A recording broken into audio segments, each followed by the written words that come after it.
Eso que falta, el noticioso postmatutino prevespertino de FM La Tribu que te deja con ganas.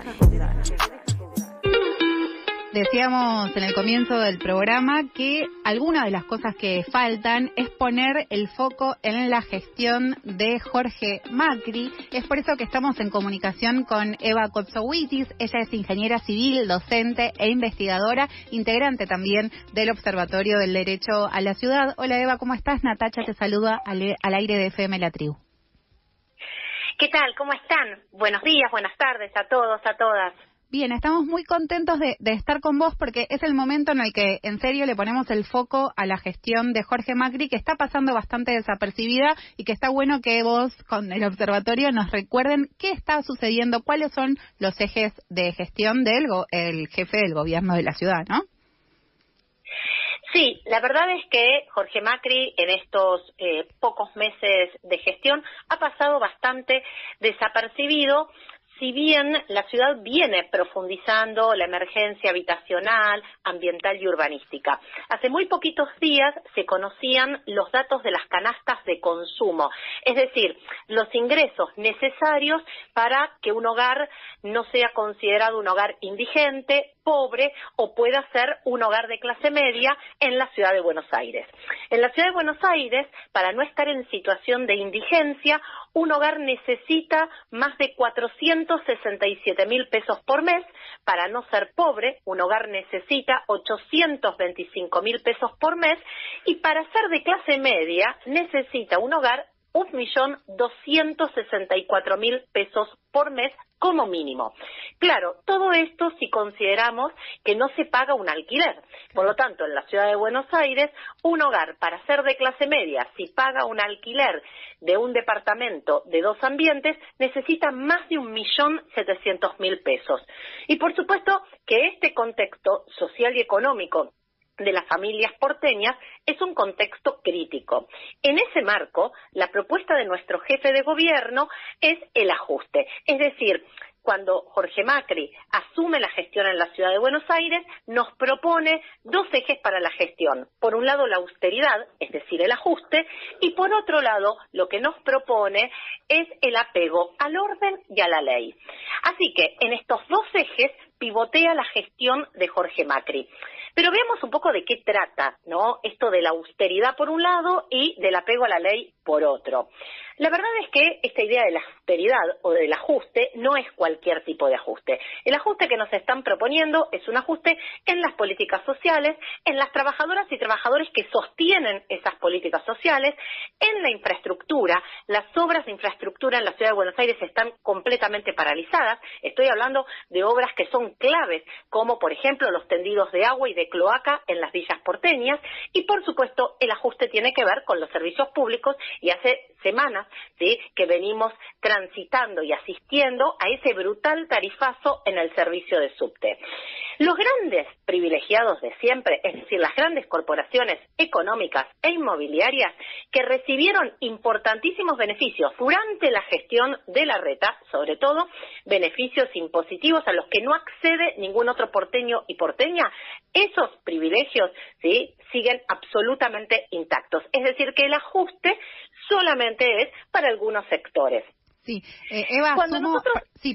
Te interrumpo un segundo con este conteo que estás haciendo acerca del ajuste y de los lugares de infraestructura y demás. Sumo un pequeño detalle que tiene que ver con el mantenimiento de las escuelas de la Ciudad de Buenos Aires. En esta semana falleció un obrero que estaba arreglando un ascensor en una escuela porteña, cosa que se viene sistematizando también, no tan solo en la gestión de Jorge Macri, sino también con Larreta, ¿no? Digamos, la cuestión edilicia de las escuelas porteñas deja un montón que decir.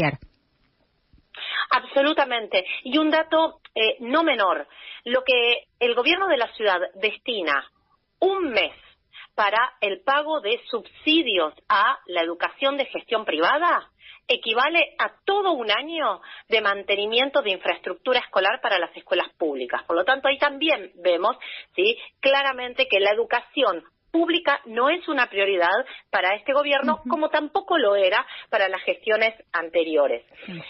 La verdad que eso es sumamente preocupante porque todas las semanas asistimos al deterioro de la educación pública, sobre todo en términos de infraestructura, en términos de salarios docentes, en términos de apoyos de becas para los estudiantes.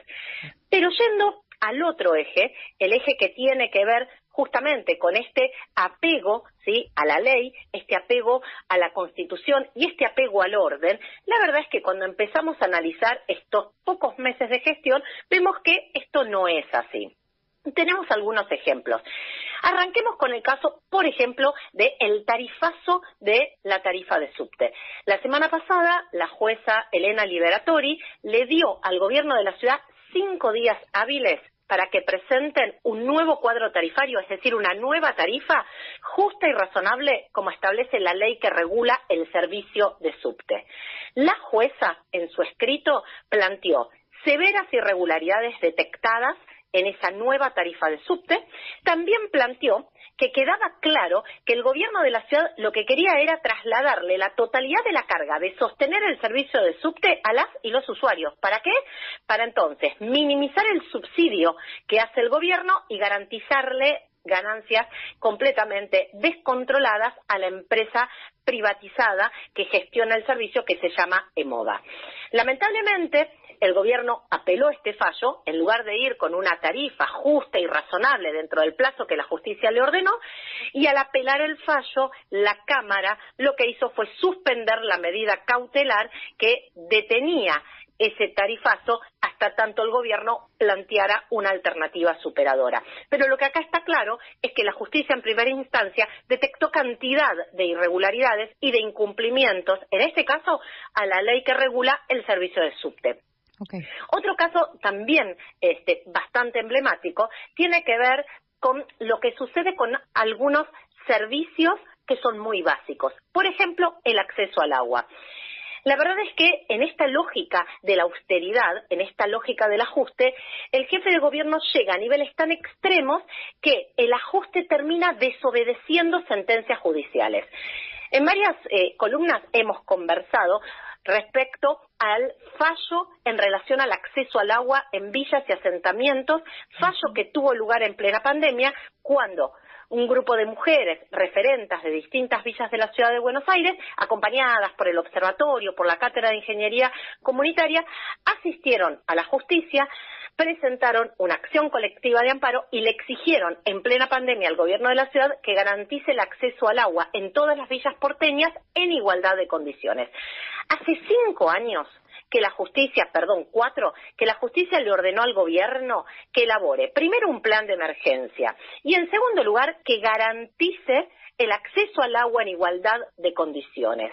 Hace 4 años que el gobierno viene incumpliendo este fallo judicial y en abril de este año la justicia le aplicó una multa diaria de 10.000 pesos por incumplimiento. De abril a la fecha el gobierno sigue incumpliendo la sentencia y está diariamente siendo multado por eso. Okay. Otro caso también bastante emblemático del poco apego, ¿sí?, en este caso a las sentencias judiciales, tiene que ver con las personas que se encuentran en situación de calle. Seguramente recordarán todos los desaciertos en relación a las políticas habitacionales y en relación a poder gestionar la problemática de las personas en situación de calle por parte de este nuevo jefe de gobierno. Jorge Macri anunció a mediados de mayo, hace muy poquitos días, un nuevo programa. Un programa, ¿sí?, que se denomina Red de Atención para atender la problemática de las personas en situación de calle. Básicamente, el anuncio consiste en ponerle un nombre distinto a las mismas políticas que hace 16 años el gobierno de la ciudad sostiene en Buenos Aires para las personas que se encuentran en extrema vulneración de derechos. Supuestamente, una de las novedades que plantea Jorge Macri tiene que ver con los centros de inclusión social. Se los llama CIS. En realidad es un nombre diferente a lo que conocemos como los viejos paradores. En estos centros de inclusión social no se garantiza la dignidad habitacional de las personas se encuentran en condición de hacinamiento y con regímenes de encierro en lugar de poder acceder, como la ley y nuestra Constitución establece, a una vivienda adecuada. Y en este caso fue la propia justicia la que a fin de abril consideró que los CIS violaban el derecho a la vivienda digna. La justicia intimó al gobierno de la ciudad de Buenos Aires hace unos meses a que incremente el subsidio habitacional de una familia integrada por una mujer y 2 niños, es decir, un hogar monomarental. La justicia le ordenó al gobierno que actualice el subsidio habitacional porque justamente el pago de la habitación de hotel que esta mamá con estos 2 niños estaba haciendo iba aumentando mes a mes. El gobierno no cumplió la sentencia y como no cumplió la sentencia no le actualizó el subsidio habitacional para que esta familia en extrema condición de vulnerabilidad pudiera hacer frente al pago de la pieza de hotel, entonces terminó siendo multado. El gobierno viene pagando una multa de 5.000 pesos por día.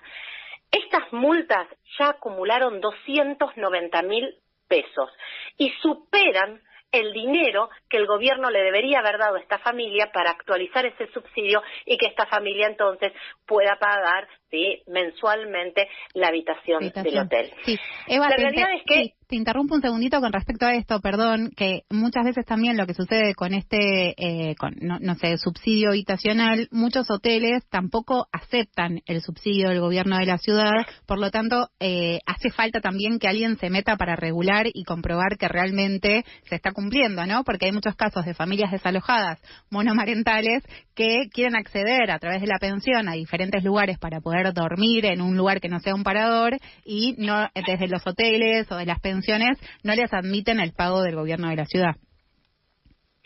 Sí, la verdad es que el subsidio habitacional es una de las políticas habitacionales más fracasadas, es una de las políticas sociales más fracasadas, es una de las políticas sociales que tiene mayor porcentaje de judicialización y por otro lado no termina siendo una solución definitiva y en muchos casos ni siquiera termina siendo una solución digna en términos habitacionales, porque tal como vos mencionás, en muchos hoteles, por ejemplo, no aceptan a los hogares monomarentales, muchos hoteles tampoco aceptan, ¿sí?, a las familias que pagan ese hotel a través del subsidio habitacional. Hay muchas demoras a veces para no solo actualizar el monto del subsidio, que la actualización requiere que se haga a través de la justicia y no necesariamente las familias que se encuentran en esta situación tienen el acceso a la justicia garantizado. Y por otro lado, sí, también lo que sucede es que no se actualizan montos, se demora el acceso a este subsidio y, como vos muy bien planteabas, no siempre las familias logran, ¿sí?, poder encontrar una habitación en un hotel o la posibilidad de acceder a una vivienda. Así que, sin duda que es una política que debe ser revisada. Nosotros necesitamos poder diseñar políticas habitacionales en la Ciudad de Buenos Aires que puedan atender a todos los sectores y que realmente puedan darle, ¿sí?, una solución que tiene que ver con el acceso a una vivienda digna. Nada de eso pasa acá en la Ciudad de Buenos Aires, ¿sí?, el distrito más rico de nuestro país. Y esta lógica de el ajuste, ¿no?, sobre todo un ajuste desde una perspectiva de mucha crueldad, porque es el ajuste en las obras de agua potable que necesitan en la Ciudad de Buenos Aires 400.000 porteñas y porteños, el ajuste en las políticas habitacionales para quienes se encuentran en una situación de extrema vulneración de derechos, no solamente es un ajuste cruel, sino que además no tiene ningún sentido en una ciudad que tiene un presupuesto superhabitario. Esta ciudad todos los años, ¿sí?, tiene un presupuesto superhabitario, es decir, no ejecuta parte de ese presupuesto, le sobra dinero año tras año y los problemas estructurales nunca terminan resolviéndose. Así que la verdad es que si miramos estos meses de gestión de Jorge Macri, lo que vamos a ver es ajuste por un lado, no cualquier tipo de ajuste, y por otro lado un doble discurso, ¿no? Un apego a la ley que cuando vamos a revisar, ¿sí?, los fallos incumplidos, las sentencias incumplidas y aquellos casos en donde es la justicia la que tiene que ordenar cuestiones muy básicas, vemos que ese apego a la ley, ¿sí?, ¿sí? Solamente queda en lo discursivo y no tiene correlato con la realidad. Quien habla es Eva Konsowitis, ingeniera civil, docente, investigadora, integrante del Observatorio del Derecho a la Ciudad. Vamos a recomendarles la nota que escribieron Eva y Jonathan Valdivieso en el cohete a la luna, se llama El Imperio de la Ley, así que los invitamos y las invitamos a poder ir a este artículo y un poco retomar lo que estaba planteando Eva.